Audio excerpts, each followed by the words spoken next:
Hey there, everybody. Thanks for joining me for another one-man review. Today I'm going to do an artist review, which is with as much of the artist's work as I could find. This is YOKOYAMA Yuichi, or Yuichi Yokoyama. I don't know. It's printed differently on different books. Sean's been saying Yokoyama Yuichi, so I'm going to go with that.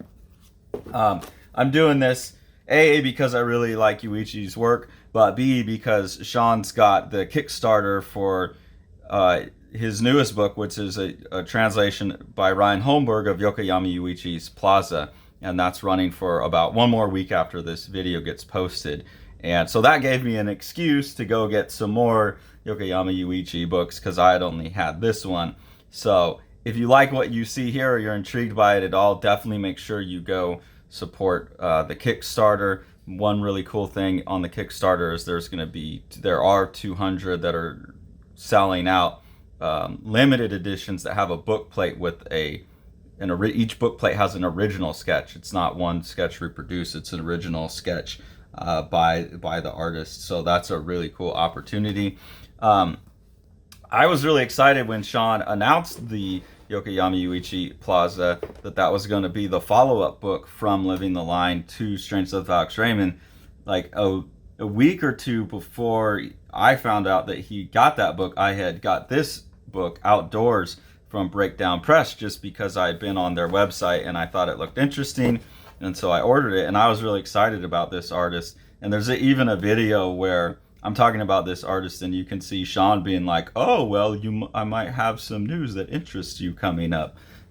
So that was fun because I had just discovered this artist and really excited about this artist, and so happy that now he's got the campaign. I have an excuse to go buy a couple more books. This Outdoors book, what impressed me so much about it and what drew my attention to it in the first place is just the abstraction of the art and the composition. And then when I read the book, I was really impressed, and this just seems to be par for the course for Yokoyama Yuichi, is the way that he distills to me a lot of what manga is into its like purest form, and then has two kind of things rubbing against each other. So every image you can see is just like really loud and very action packed and dense, not like densely detailed, but there's just a denseness to the composition that's almost hard to look at, but I find formally really compelling just from a design standpoint. But they get a little hard to interpret sometimes, but I never get lost in them, and that's interesting to me. And they feel very energetic, but at the same time he's doing the manga decompression thing where moments move by very slowly, or you'll just see a rocket going by, but you're focused on the grass. And so there's like this friction between the slowness of it and the speed and the energy of his work that I feel like takes what's unique about manga and ramps it up to its purest form. And that's really, really compelling to me. So this book, and his stories are always just strange too, and I like that. This first one starts with a race. There's people doing like piloting these weird ships.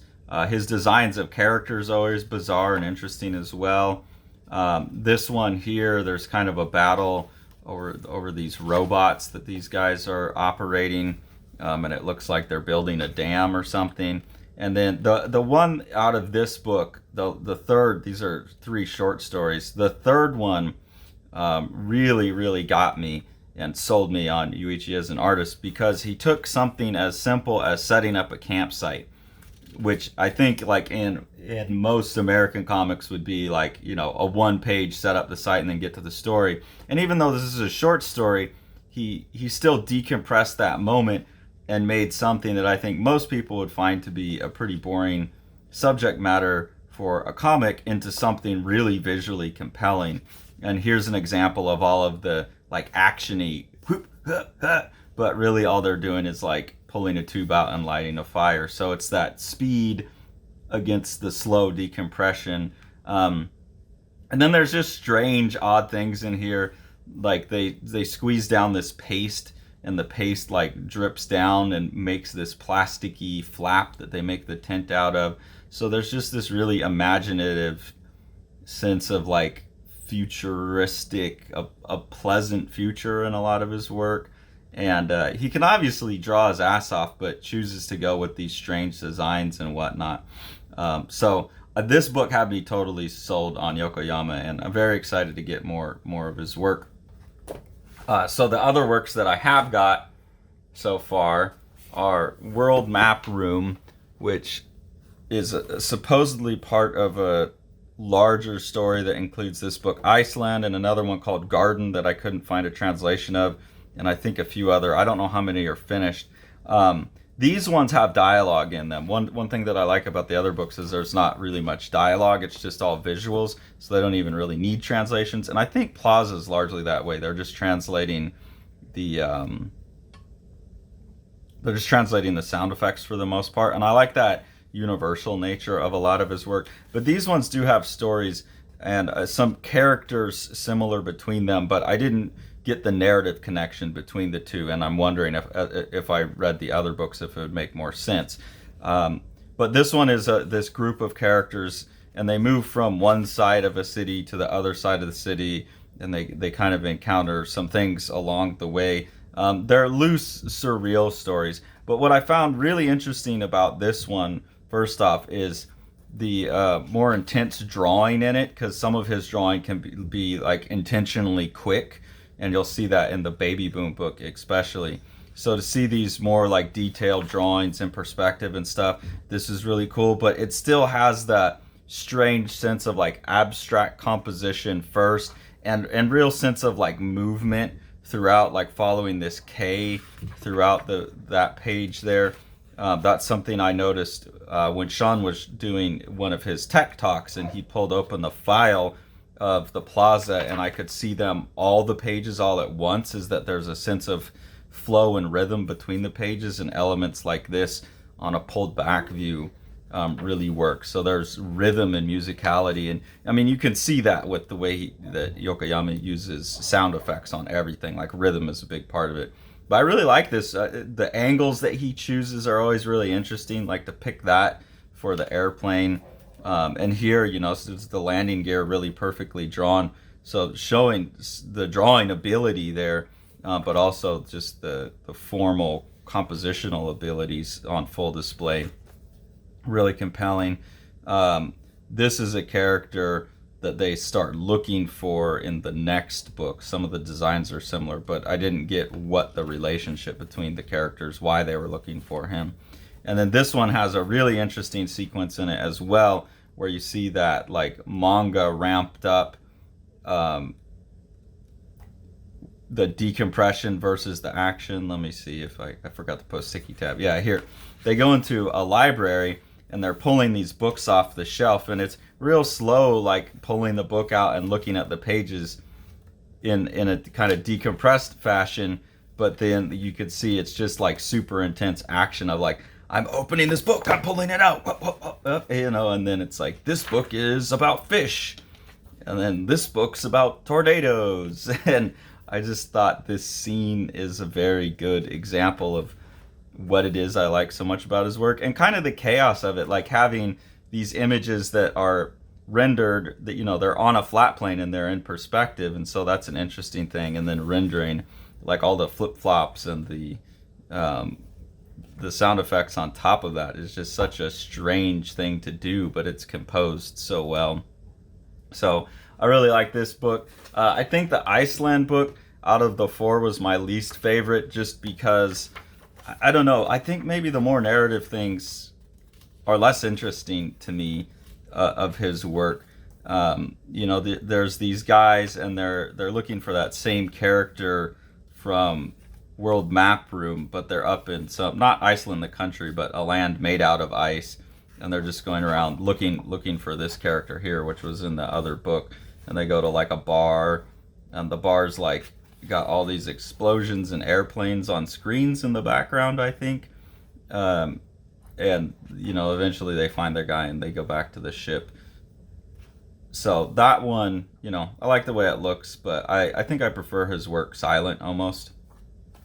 And then the one that I enjoyed the most, and the one that I really was hoping I could get a copy of, after we talked to the translator of Plaza and all of these books, Ryan Holmberg, is Baby Boom. This one's actually a French translation, but it doesn't really matter because it's just sound effects being translated, and my preference would be that they didn't even bother to translate the sound effects. Like, I'll figure it out. But he had showed us this one when we interviewed him about Plaza. Make sure you go check that video out.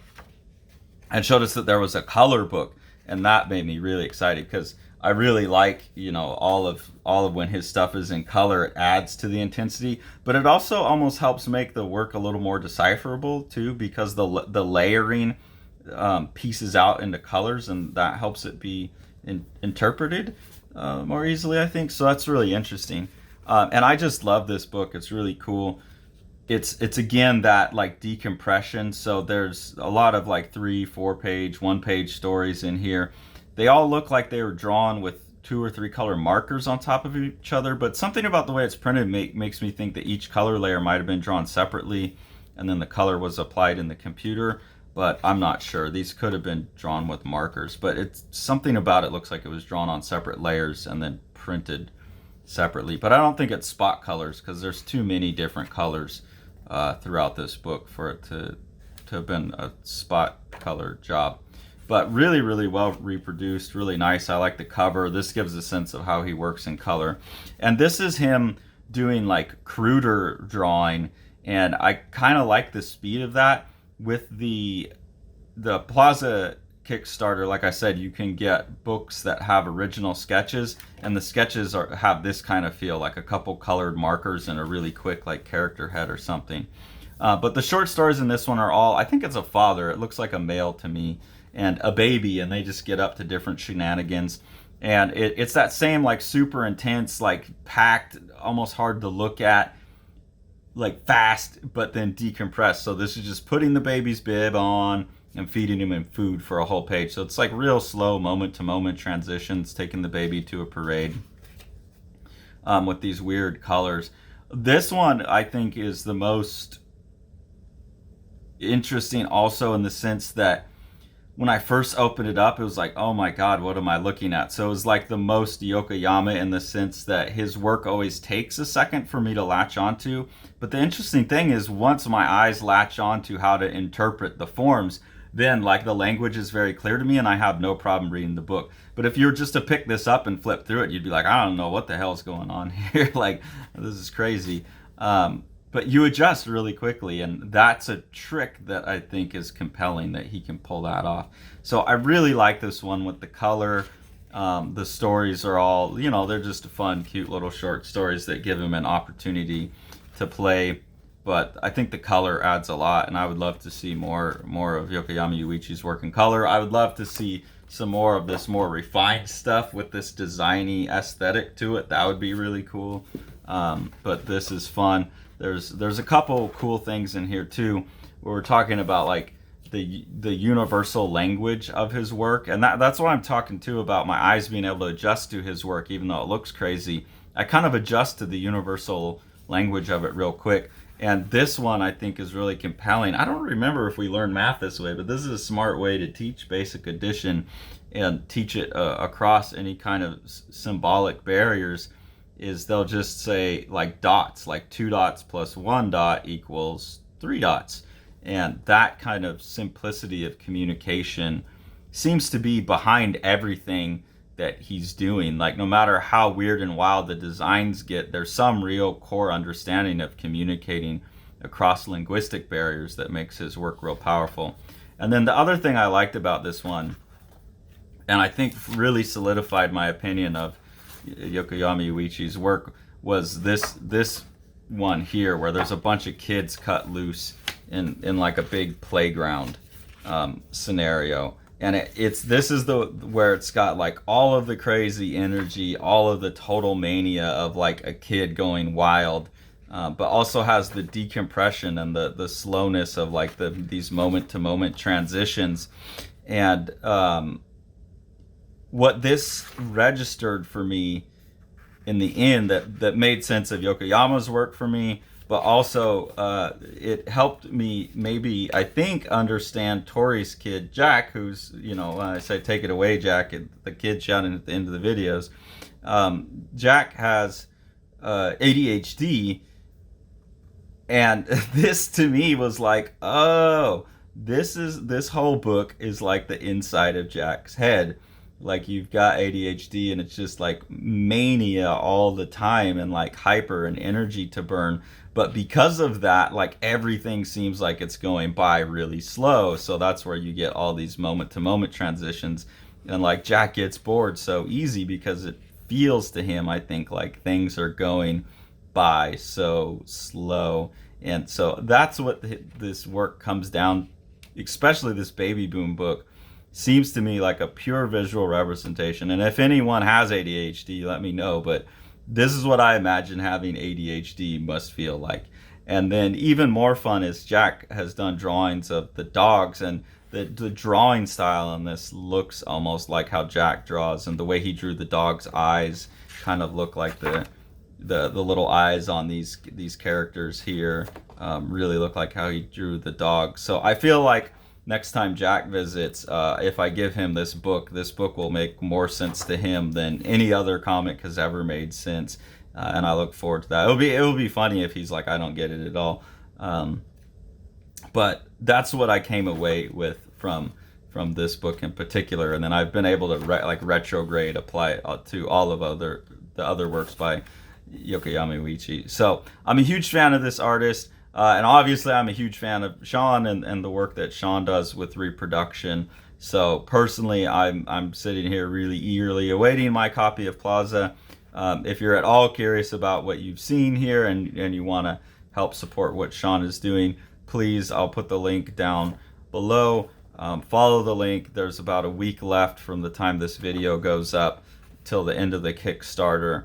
And definitely, this is a really rare opportunity to get one of those special editions that have a sketch, and the sketches, from what I've seen, look something like the characters in this book, with a couple colors and a quick face or something. So it's a really unique opportunity to get a book with the book plate with an original sketch by a mangaka. So thanks for following along. Please back the Kickstarter. Take it away, Jack.